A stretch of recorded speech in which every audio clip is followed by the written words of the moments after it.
ಬರಲಿಲ್ಲ. ನಾ ಯಾರಿಗೂ ಭೇಟಿ ಆಗೋದಿಲ್ಲ, ಏನೂ ಇಲ್ಲ.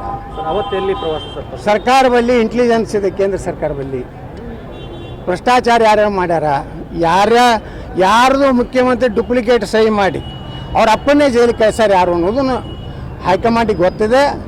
ವಂಶವಾದ ಮತ್ತು ಭ್ರಷ್ಟಾಚಾರ ವಿರುದ್ಧ ಅಂತೇಳಿ ನಮ್ಮ ಪ್ರಧಾನಮಂತ್ರಿಗಳಿದ್ದಾರೆ, ಅದಕ್ಕೆ ಸಂಪೂರ್ಣ ಬೆಂಬಲ ಇದೆ. ನಾ ಪ್ರಧಾನಮಂತ್ರಿಗಳ ಆಗ್ರಹ ಮಾಡ್ತೀನಿ, ಈ ವಂಶವಾದ ಭ್ರಷ್ಟಾಚಾರದ ವ್ಯಕ್ತಿನ ತಕ್ಷಣ ಕಿತ್ತೊಗಿಬೇಕಂತ ಆದೇಶ. ನಾವು ನೋಡ್ರಿ, ನಮ್ಮ ಇಡೀ ಗುಂಪಿಗೆ ಕರೆದ್ರೆ ಹೋಗ್ತೀನಿ. ಎಲ್ಲರೂ ಯತ್ನಾಳ್ ಒಬ್ಬನೇ ಕರೆದು ಒಳಗೆ ಕೂರಿಸಿ ಯತ್ನಾಳಿಗೆ ಮುಂದೆ ಆಸೆ ಹಚ್ಚಿವಿ, ಪ್ರಧಾನಮಂತ್ರಿ ಮಾಡ್ತೀವಿ ಅಂತ ಹೇಳಿ ಸುಳ್ಳು ಏನಾರು ಹೇಳಿದ್ರು ನಾನು ಕೇಳೋದಿಲ್ಲ. ನನಗೇನು ಅಧ್ಯಕ್ಷ ಆಗೋದು ಮುಖ್ಯಮಂತ್ರಿ ಆಗೋದು ಹುಚ್ಚಿಲ್ಲ. ಆದರೆ ಪಕ್ಷಕ್ಕೆ ಒಳ್ಳೇದಾಗ್ದಕ್ಕೆ ಮಾಡಾಕತ್ತೀನಿ. ಇಲ್ಲ ನಾವು ಆ್ಯಕ್ಷನ್ ತೊಗೋತೀವಿ ಅಂದ್ರೆ ಅವ್ರಿಗೆ ಅಧಿಕಾರ ಐತೆ, ಅವ್ರು ಮಾಡ್ಬೋದು. ಸೋಮಣ್ಣ ಅವ್ರನ್ನೇ ಹೊಂದಾಣಿಕೆ ಕರ್ಕೊಂಡ್ಬರ್ತಾರೆ ಅಂತೇಳಿ ನೋಡ್ರಿ, ನಾವು ಕರ್ಕೊಂಡು ಬರಲಿ. ಸೋಮಣ್ಣ ಕರ್ಕೊಂಡು ಏನು ಬ್ಯಾಡತ್ತೀವಿ. ಸೋಮಣ್ಣವ್ರು ಬಂದರು ಈ ಉತ್ತರ ಕರ್ನಾಟಕ ನಮ್ದು ಬೇಕೇ ಅಲ್ಲ ಸಹಾಯ. ಏನು ವಿಜೇಂದ್ರ ಮ್ಯಾಗ ಸೋಮಣ್ಣ ಮಾಡ್ತಾರೇನು?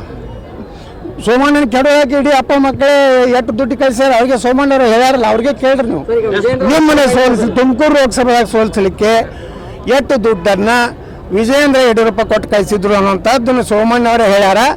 ಅವ್ರಿಗೆ ಇನ್ನೊಮ್ಮೆ ಪುನರುಚ್ಚಿಸ್ತೀನಿ, ಅವ್ರ ಮ್ಯಾಗ ನಿಮ್ಮ ಕ್ರಮ ಏನು, ನೀವು ಅಧ್ಯಕ್ಷ ಆಗಿ ಬಂದ್ರೆ ಅವ್ರ ಮ್ಯಾಗ ಏನು ಕ್ರಮ ತಗೋತಾರೆ ಅದನ್ನು ನಾ ಪ್ರಶ್ನೆ ಮಾಡ್ತೀನಿ.